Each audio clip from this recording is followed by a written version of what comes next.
Estamos en vivo a través de Guatevisión y Emisoras Unidas en este foro organizado por la Asociación de Gerentes de Guatemala. Debemos recordar que este programa será repetido por Guatevisión el próximo sábado 21 a partir de las 9 de la noche para que toda la gente pueda seguirlo, por supuesto, aunque mucha gente lo está siguiendo a través de la radio y la televisión de Guatemala. Vamos a hablar de gobernabilidad. Luis Felipe Valenzuela, arrancamos con este bloque de preguntas. Adelante, por favor. Perfecto, Ricardo. La pregunta es para la vicepresidenta Roxana Valdetti.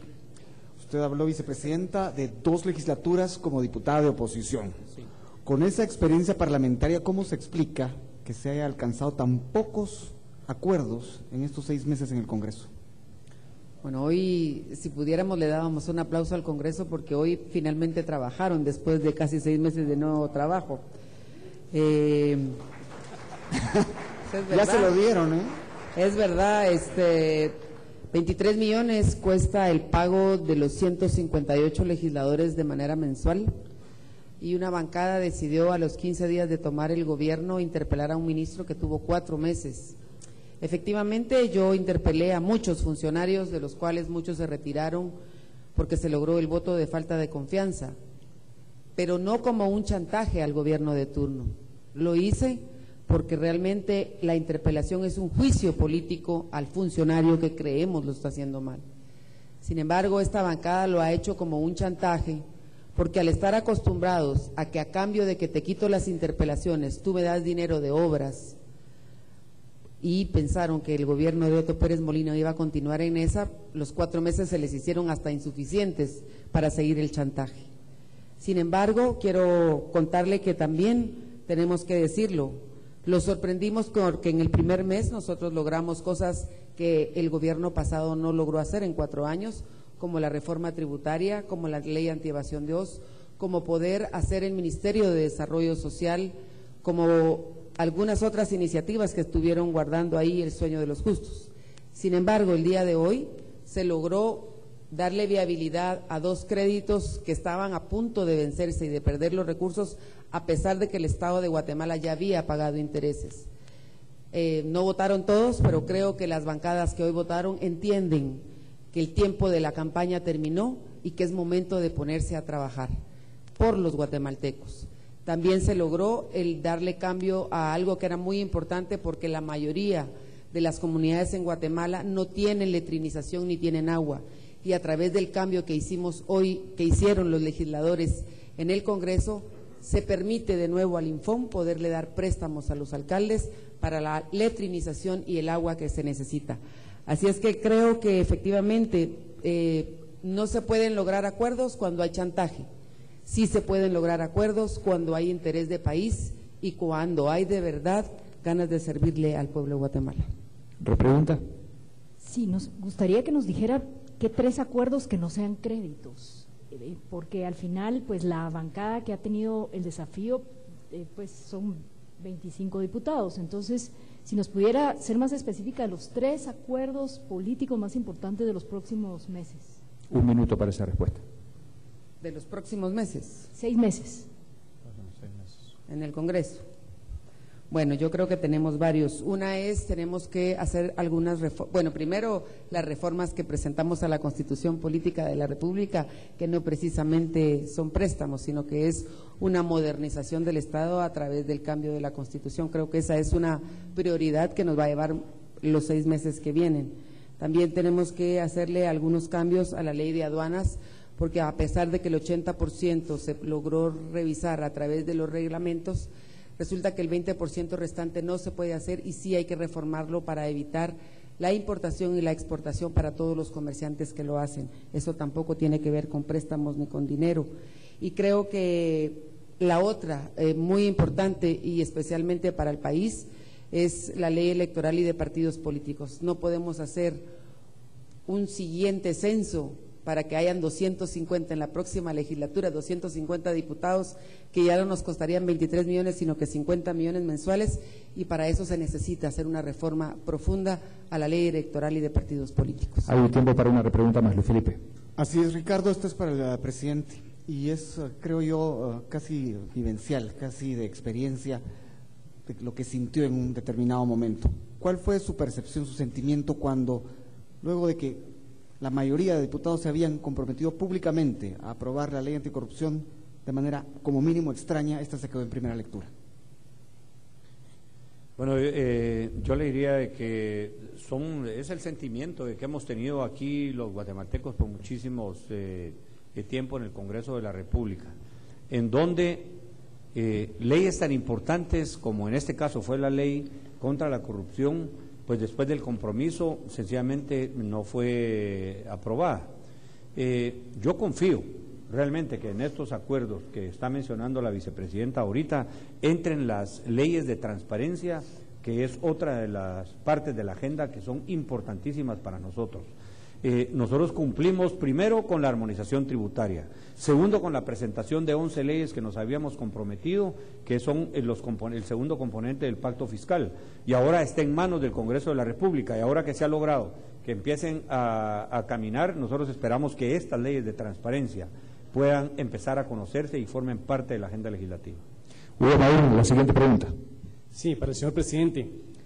Los sindicatos del Estado, en su lucha por perseguir sus propios intereses, generalmente se olvidan de los intereses de la población y del pueblo que tienen que servir. Una situación verdaderamente inadmisible, tienen secuestrada a la población guatemalteca, sobre todo cuando suceden convocatorias de huelga a hospitales públicos, por ejemplo. ¿Qué medidas tomará usted para garantizar la prestación de los servicios esenciales que los guatemaltecos necesitan del Estado?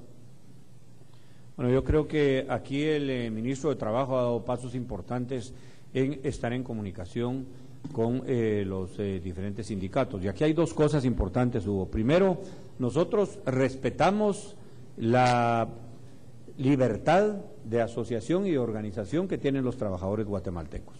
Pero segundo, y también igual de importante, así como respetamos esa libertad de organización y de asociación, también le exigimos a los funcionarios públicos, porque ellos son funcionarios públicos, son servidores públicos, que antes de estar poniendo el interés personal, pongan el interés del país, que al finalmente son que con sus impuestos les pagan su salario.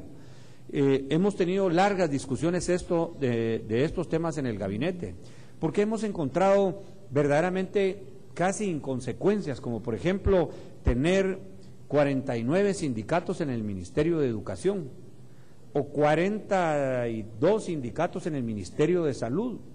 A nosotros nos parece realmente que eso es, por un lado, inconsecuente para el pueblo de Guatemala y segundo, que ellos tienen el derecho de organizarse totalmente, y le he pedido yo al ministro de Trabajo en la última sesión que tuvimos, en la evaluación que hicimos precisamente el día viernes en la finca Santo Tomás, una de las peticiones que le hicimos al ministro es que nos haga un esfuerzo de empezar a hablar con los líderes de los diferentes sindicatos para que vayan agrupándose y para que en el Ministerio de Educación, en lugar de tener 44 o 49 sindicatos, que podamos tener un sindicato o dos sindicatos con los cuales se pueda hablar y que velen no solo por los intereses personales, sino por el mejorar el servicio de educación a los guatemaltecos.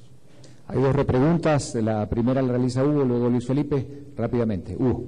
Usted heredó varios pactos colectivos con condiciones que atentan contra las finanzas públicas y anteponen los beneficios del empleado público antes que la población.